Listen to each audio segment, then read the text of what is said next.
This is a 1987 Oldsmobile Cutlass Supreme steering wheel. Great cars from back in my heyday.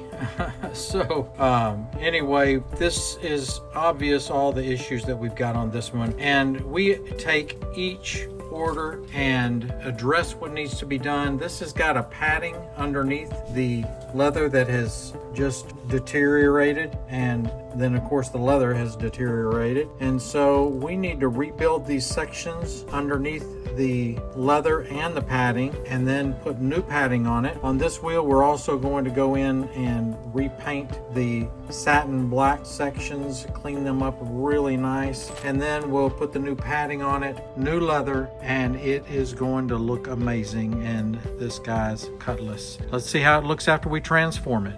All right, here we go. We've got this 1987 Olds Cutlass Supreme all restored. Looks absolutely gorgeous. So what we've done on this one is we redid the metal and got that satin finish on it just like the factory, and then repaired all of the cracked up areas underneath the leather, which these have a tendency to do that. Got all those repaired, reapplied the rubber to the steering wheel under the leather, and then of course the new leather with the hand stitch baseball stitch in there. So this Cutlass Supreme is going to look amazing now. Anything you need, any steering wheel in the world, we do them all at craftcustoms.com. Reach out to us on our website, Instagram, any of the Facebook, YouTube, and share our content. Let people know that we're out there, and we'll even give you a referral fee if you do that. So craftcustoms.com.